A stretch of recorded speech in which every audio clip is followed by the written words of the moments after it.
آج ہم سب یہاں پر محترم ڈاکٹر شیخ محمد فاروق صاحب کی اہلیہ محترمہ کے احصال ثواب کے لیے اس محفل کل کے اندر حاضر ہیں۔ اللہ تبارک و تعالیٰ کی بارگاہ میں دعا ہے خالق کائنات ہم سب کا مل بیٹھنا، ذکر اذکار کرنا، اس محفل پاک کو سجانا اللہ اپنی بارگاہ کے اندر قبول و منظور فرمائے، اور اس کا صدقہ اللہ تبارک و تعالیٰ مرحومہ کے درجات میں بلندیاں عطا فرمائے، اور ان کے نیک اعمال کو اپنی بارگاہ کے اندر درجہ قبولیت عطا فرمائے۔ اور جو احباب میری طبیعت سے واقف ہیں وہ جانتے ہیں کہ کبھی بھی دن کے وقت میں ہم نے جو محفل ہوتی ہے کل خوانی وغیرہ کی، اس کو ہم نے طوالت نہیں دی۔ جو ٹائم ہوتا ہے ہماری کوشش ہوتی ہے کہ ایگزیکٹ اسی ٹائم کے اوپر دعا ہو جائے، اور اصول بھی یہی ہے، ہونا بھی ایسے ہی چاہیے، کیونکہ لوگ دن کو بہت سارے کام کاج چھوڑ کے، مصروفیات چھوڑ کے دور دراز سے شرکت کے لیے آئے ہوتے ہیں، اور پھر لمبی چوڑی تقریریں شروع ہو جائیں، فرمائشیں پوری کرنا شروع کر دیتے ہیں نعت خوان میاں صاحب کا کلام، اور کبھی کس نام پہ کبھی کس نام پہ، اور لوگوں کو تکلیف کے اندر مبتلا کیا جاتا ہے، تو یہ بھی عدل و شرع درست نہیں ہے۔ تو جو وقت ہو اسی کو ملوذ خاطر رکھتے ہوئے، اسی کے اندر رہتے ہوئے جو معاملات کیے جا سکیں وہی سب سے زیادہ بہتر ہوتے ہیں۔ اللہ تبارک و تعالیٰ قرآن مجید فرقان حمید کے اندر ارشاد فرماتا ہے وَبِالْوَالِدَيْنِ إِحْسَانًا، اپنے والدین کے ساتھ حسن سلوک کرو، اپنے والدین کے ساتھ صلہ رحمی کرو۔ حضرات وقار،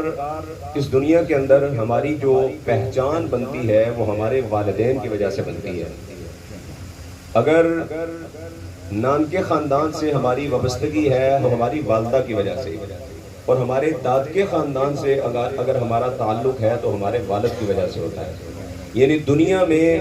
ہماری پہچان، ہماری معرفت کا جو سب سے پہلا ذریعہ ہوتا ہے وہ والدین ہوتے ہیں، اور اللہ تبارک و تعالیٰ نے قرآن مجید فرقان حمید کے اندر والدین کے لیے جو الفاظ استعمال فرمائے وہ ان کی عظمت اور شان کے اوپر دلالت کرتے ہیں۔ حضرت عبداللہ ابن عباس رضی اللہ تعالیٰ عنہ فرماتے ہیں کہ اللہ تبارک و تعالیٰ نے بعض چیزوں کو بعض چیزوں کے ساتھ ملا کر قرآن کے اندر ذکر فرمایا ہے، اگر ان میں سے ایک کو پورا کیا جائے اور دوسرے کا حق ادا نہ کیا جائے تو اس کا مطلب ہے کہ اس نے ایک کو بھی پورا نہیں کیا۔ یعنی اللہ تبارک و تعالیٰ جیسے ارشاد فرماتا ہے اقیموا الصلاۃ وآتوا الزکاۃ، نماز قائم کرو اور زکوٰۃ دو۔ اگر کوئی نماز قائم کرتا ہے مگر صاحب نصاب ہونے کے باوجود زکوٰۃ ادا نہیں کرتا تو گویا اس نے نماز کا بھی حق ادا نہیں کیا۔ کما حق ہو، حق تب ادا ہوگا، نمازی تب مکمل ہوگا جب اللہ کے اس حکم پر بھی جو ہے وہ مکمل طور پر عمل کرے۔ اسی طرح اللہ تبارک و تعالیٰ نے فرمایا انشکر لی ولوالدیک، فرمایا میرا شکر ادا کرو اور اپنے والدین کا بھی شکر ادا کرو۔ لہذا اللہ کا جو شکر ادا کرے اور اپنے والدین کا شکر ادا نہ کرے تو گویا اس نے کما حق ہو اپنے رب کا بھی شکر ادا نہیں کیا۔ وَلَا تَقُلْ لَهُمَا اُفٍّ وَلَا تَنْهَرْهُمَا، فرمایا ان کے سامنے لفظ اف تک نہیں کہنا۔ لفظ اف ہے کیا؟ ہماری زبان کے اندر لفظ اف کہتے کس کو ہے؟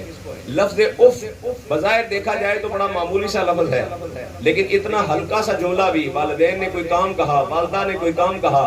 ایک بار کہا، دوسری بار کہا، بچہ تھکا ہوا باہر سے آیا تھا، دوبارہ والدہ نے حکم دے دیا، اگر بچے نے آگے سے انکار کر دیا، آگے سے صرف اتنا ہی کہا کہ اف میں تو تھکا ہوا ہوں، اتنا جملہ بھی کہا تو فرمایا یہ بھی والدین کی نافرمانی ہے۔ اور جہاں والدین کا زندگی کے اندر ادب و احترام ضروری ہے، ان کی خدمت ضروری ہے، وہیں والدین کے دنیا سے وصال کر جانے کے بعد، دنیا سے چلے جانے کے بعد ان کے ساتھ حسن معاملات کرنا بھی ضروری ہے۔ اور وصال کے بعد کیا ان کے ساتھ حسن معاملہ ہوگا کہ وصال کے بعد ان کے لیے ایصال ثواب کی محافل کا انعقاد کیا جائے گا، کہ جیسے آج ڈاکٹر صاحب نے اپنی اہلیہ محترمہ کے لیے اس پلخانی کا اہتمام کیا،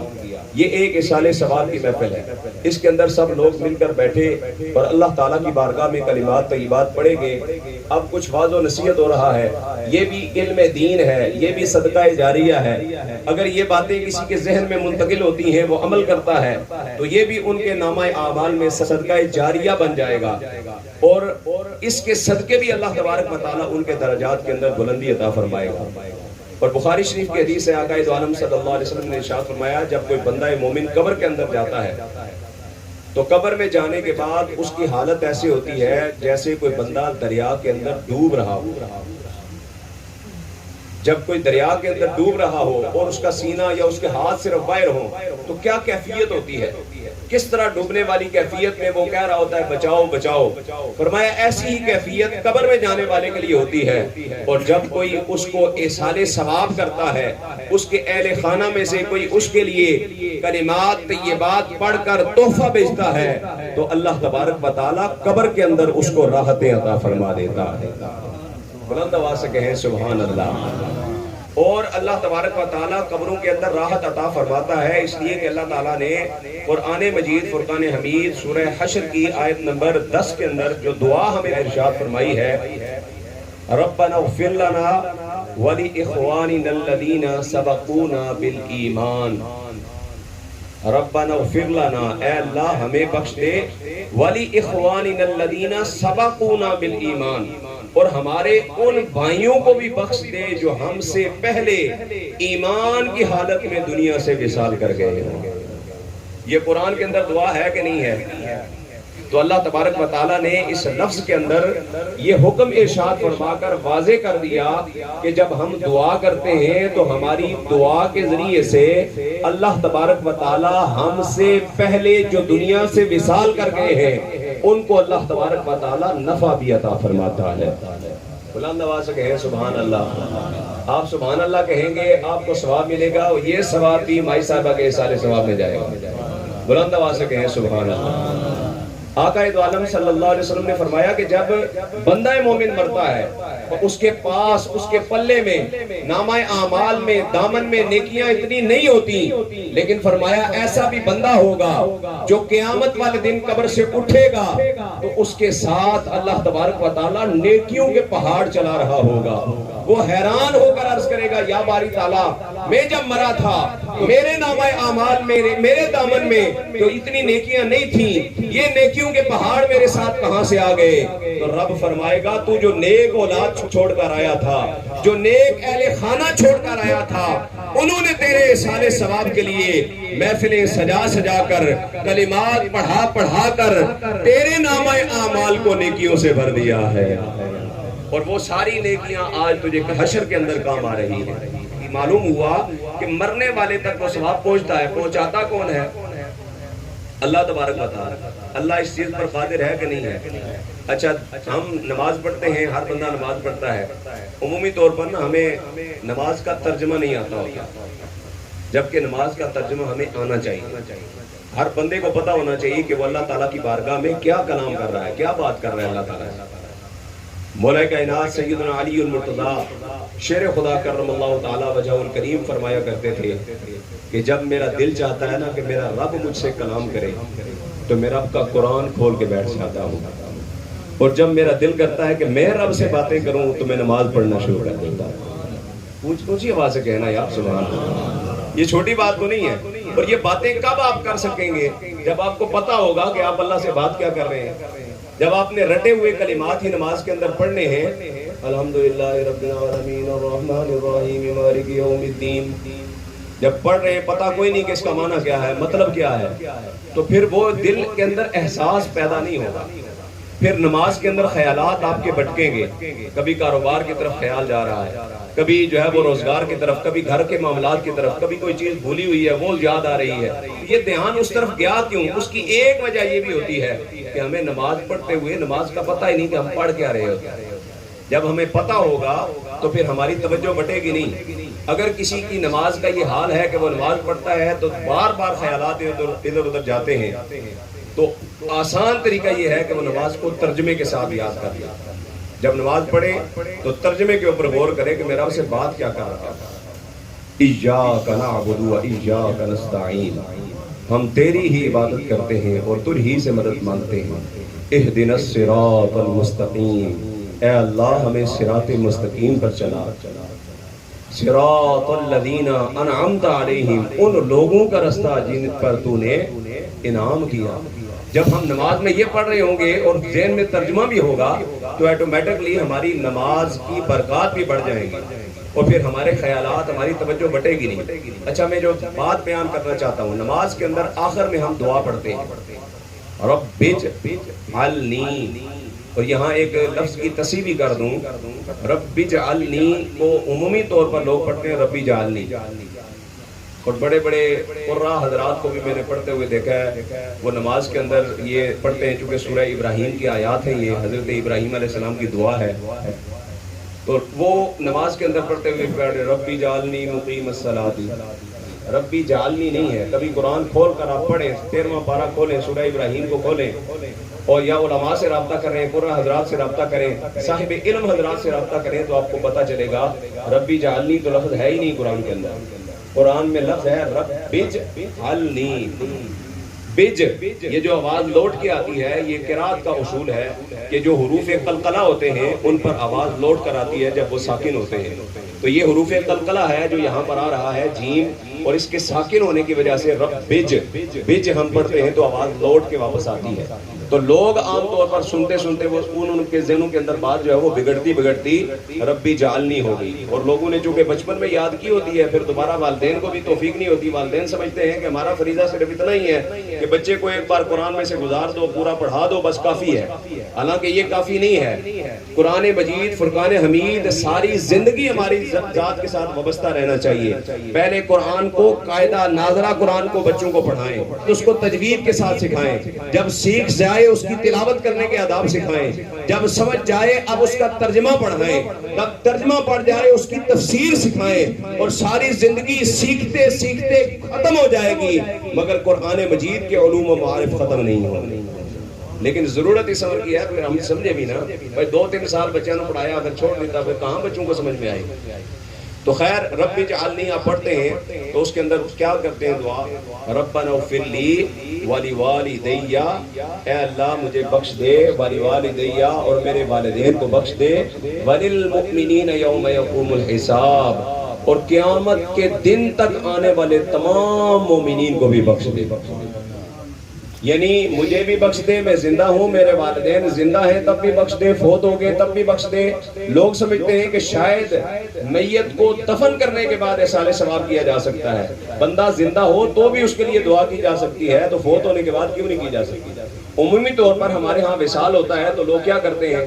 آتے ہیں، ہزار افسوس ہو رہا ہے، دیکھ رہے ہیں جی جنازے کا ٹائم کیا ہے وغیرہ وغیرہ، ان چیزوں پر ڈسکس کیا جا رہا ہوتا ہے، غسل ہو گیا نہیں، کفن ہو گیا نہیں، جنازہ کس وقت اٹھایا جائے گا، جبکہ جنازے سے پہلے بھی اس کے پاس بیٹھ کر پڑھا جا سکتا ہے، جنازے کے بعد بھی پڑھا جا سکتا ہے، اس کے لیے اصالِ ثواب جنازے سے پہلے بھی اکٹھا کیا جا سکتا ہے، بعد میں بھی کیا جا سکتا ہے، عذر و شرع اس میں کوئی ممانعت نہیں، اور قیامت تک آنے والے مومنین کے لیے دعا کی جا سکتی ہے، جو بھی پیدا نہیں ہوئے، جو دنیا میں آئے نہیں، اگر ان کو ہمارے لفظوں سے، ہماری دعا سے اللہ فائدہ پہنچاتا ہے تو ہمارے والدین کو اللہ تعالیٰ کیسے محروم کر دے گا؟ کہنا سبحان اللہ۔ اور اللہ کیسے ثواب پہنچاتا ہے، ایک واقعہ اس پر سماعت فرمائیے۔ حضرت علامہ راغب اصفہانی رحمۃ اللہ تعالیٰ علیہ بہت بڑے ولی کامل گزرے ہیں، اور اللہ کے کامل ولیوں کو اللہ تبارک و تعالیٰ نے باطنی نگاہ بھی عطا فرمائی ہوتی ہے۔ یہ ایک بزرگ کا واقعہ لکھتے ہیں کہ وہ بزرگ کہیں سفر پر جا رہے تھے اور جاتے ہوئے قبرستان کے قریب سے ان کا گزر ہوا، تو جو صاحب کشف ہوتے ہیں، صاحب حال لوگ ہوتے ہیں، وہ ہر چیز کے بارے میں تجسس میں ہوتے ہیں، ہمیں تو فکر ہی نہ ہوتی ہے، ہم قبرستان کے قریب سے گزرتے ہیں، بے فکری میں گزر گئے، کئی رکشوں والوں نے یہ قبرستان چوک سے گزر رہے ہوتے ہیں، گانے لگائے ہوئے ہیں، میوزک لگایا ہوا ہے، بالکل خیال ہی کوئی نہیں ہے، لوگ گپے مار رہے ہیں، گاڑیوں میں گزر رہے ہیں، اور عجیب و غریب قسم کا ان کا منظر ہے، حالانکہ قبرستان کے قریب سے گزرنے کے جو آداب ہیں، میرے آقا دو عالم صلی اللہ علیہ وسلم کی حدیث مبارکہ سیاہ ستہ کے اندر موجود ہے، میرے آقا نے ارشاد فرمایا جب قبرستان کے قریب سے گزرو تو ٹھہر جاؤ، اور ٹھہر کر چند لمحے وہاں پر استغفار پڑھو اور اس کا ثواب قبرستان والوں کو ایصال کر دو۔ فرمایا اس قبرستان کے اندر جتنے مردے دفن ہوں گے، اللہ تبارک و تعالی ہر مردے کے بدلے میں تمہارے استغفار کا تمہیں اجر عطا فرما دے گا۔ ہاں جب ہم قبرستان میں جا کر کوئی چیز پڑھتے ہیں، سورہ فاتحہ سورہ یاسین پڑھی جاتی ہے، تو ایسا نہیں کہ وہ ثواب اللہ تعالیٰ پورے قبرستان والوں میں تقسیم فرماتا ہے۔ بھئی ایک بار سورہ فاتحہ پڑھی تو کیا اللہ تبارک و تعالیٰ پورے قبرستان والوں میں تقسیم فرمائے گا؟ پھر تو مطلب ہے بھئی قبرستان جتنا بڑا ہوئے گا اتنا ثواب گھٹ جائے گا۔ یہ دنیا کا اصول ہے نا کہ مٹھائی اگر تھوڑی ہو، بندے زیادہ ہوں تو پھر آدھی آدھی کر کے بانٹی جائے گی، تھوڑے چاول دیے جائیں گے تاکہ پورے ہو جائیں، سب تک پہنچ جائیں۔ یہ دنیا کا اصول ہے، مگر اللہ تبارک و تعالیٰ کے خزانے بہت وسیع ہیں، اللہ تبارک و تعالیٰ کی رحمت بہت وسیع ہے۔ فرمایا جب بندہ مومن کسی قبرستان پر جا کر ایک بار سورہ فاتحہ پڑھتا ہے، ایک بار سورہ یاسین پڑھتا ہے، تو اللہ تبارک و تعالیٰ اس ثواب کو مردوں میں تقسیم نہیں کرتا، بلکہ ہر قبر والے کو اللہ پورا پورا اجر و ثواب عطا فرما دیتا ہے۔ ہر قبر والے کو پورا ثواب مل رہا ہے اور کوئی کمی نہیں، اور جتنا پھر ان کو ثواب ملا ہے فرمایا اتنا ہی ثواب پھر اللہ پڑھنے والے کو بھی عطا فرما دیتا ہے۔ اس لیے خالی قبرستان کے قریب سے نہیں گزرنا چاہیے۔ بہرحال وہ بزرگ صاحب کشف تھے تو ان کے دل کے اندر خیال آیا کہ یار دیکھیں تو صحیح اس قبرستان کے کیا معاملات ہیں، اور یہ صاحب کشف ہی جان سکتے ہیں خاصاں دی گل عامہ کے نہیں مناسب کرنی۔ حاجی صاحب یہ بندہ ہر بندہ یہ باتیں نہیں، لوگ کہتے ہیں جی یہ بابوں کو کیا پتا یہ کیسے ہو سکتا ہے، بھئی ہر بات عقل میں نہیں آ سکتی، ہماری عقل ہے چھوٹی، اللہ کی رحمت ہے بڑی۔ اللہ تعالیٰ کب کس کو کیا نعمت عطا کرتا ہے، کیا رحمتیں عطا فرماتا ہے، کب اس کی باطنی کون سی نگاہ کو کھول دیتا ہے، ہم وہاں تک نہیں پہنچ سکتے۔ یہ اللہ کی رحمت ہے جس پر پڑ جاتی ہے اس کے پھر وارے نیارے ہو جائے گا۔ تو اللہ تبارک و تعالیٰ کے ولی قلوب و اذہان کی باطنی نگاہ رکھتے ہیں، تو وہ ولی قبرستان کے قریب سے گزرے تو انہوں نے آنکھیں بند کی، مراقبہ کیا، صاحب کشف تھے، اور انہوں نے کہا دیکھو تو صحیح اس قبرستان والوں کا کیا حال ہے۔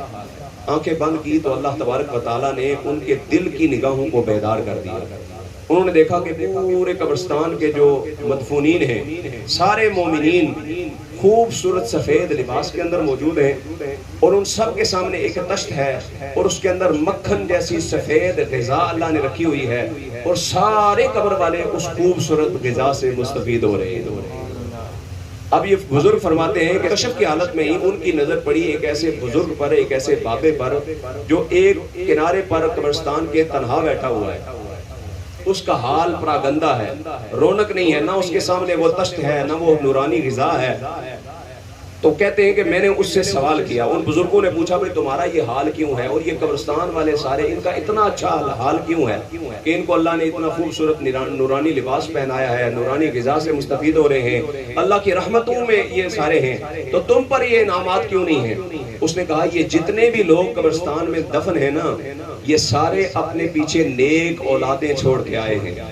وہ نیک اولاد ان کے لیے دعا کرتی ہے، استغفار کرتی ہے، اور کچھ بھی نہ ہو تو فقط نماز پڑھتی ہے اور عرض کرتی ہے ربنا اغفر لی ولی والدیا ولی والدیا ولی والدیا، اے اللہ ہمارے والدین کو بخش دے۔ تو اللہ تبارک و تعالیٰ ان کی دعاؤں کا صدقہ ان مرے ہوئے والدین کی قبروں پر بھی رحمتوں کا نزول فرما رہا ہے،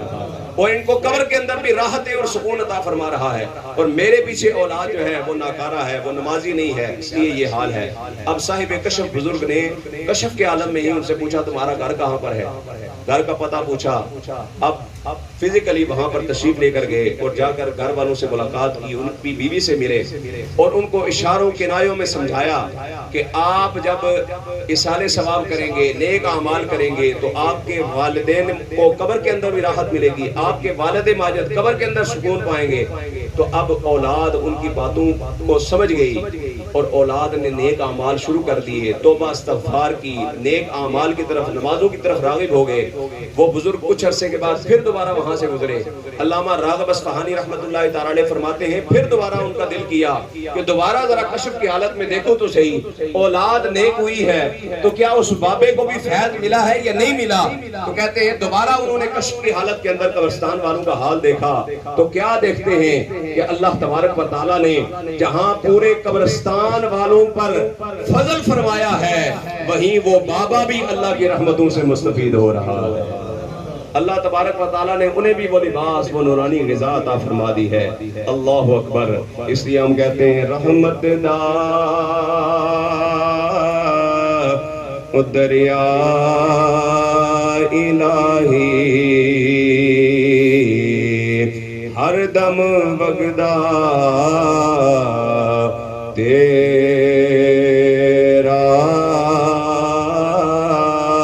او جے ایک قطرہ او بخشے مینوں تے کم بڑھ جاندا میرا کیونکہ فضل تیرے نال لوہے تر دے او سنگ پھٹیاں دے لگ کے او کتے بھی جنت جان محمد او سنگ چنگیاں دے لگ کے بلند آواز سے کہیں سبحان اللہ۔ حضرات وقار 14 منٹ ہو چکے ہیں اور انہی کلمات کے اوپر میں اختتام کرتا ہوں اس دعا کے ساتھ کہ اللہ تبارک و تعالیٰ آج کا یہ ختم پاک، یہ سال ثواب کی محفل پاک اپنی بارگاہ کے اندر قبول و منظور فرمائے اور ڈاکٹر صاحب اور ان کے اہل خانہ کی اس کاوش کو اللہ تعالیٰ قبول فرمائے۔ اور مائی صاحبہ کے بارے میں آپ صاحب نے بتایا کہ ماشاءاللہ وہ بڑی پارسا اور نیک خاتون تھیں، انہوں نے بڑی دین کی خدمت کی ہے، بچوں کو قرآن مجید کی تعلیم اور دیگر معاملات کے اندر انہوں نے اپنی کاوشیں کی ہیں۔ یقیناً اللہ تبارک و تعالیٰ ان کے یہ نیک اعمال بھی اپنی بارگاہ کے اندر قبول فرمائے گا۔ اور نیک بندہ جب دنیا سے وصال کرتا ہے تو پھر اس کے لیے ایصال ثواب کرنے والوں کی بھی اللہ تعالیٰ بخشش فرما دیا کرتا ہے۔ بعض اوقات ایسا ہوتا ہے کہ جنازہ پڑھنے والوں کی وجہ سے میت کی بخشش ہوتی ہے اور بعض میتیں ایسی ہوتی ہیں کہ ان کا جنازہ پڑھنے سے پڑھنے والوں کی اللہ مغفرت فرما دیتا ہے۔ تو یقیناً ایک نیک خاتون تھی، اللہ تعالیٰ ان کے درجات بلند فرمائے گا اور ان کے بلند درجات کا صدقہ اللہ ہمیں بھی راہ راست نصیب فرمائے اور قبر و آخرت کی تیاری کرنے کی توفیق عطا فرمائے۔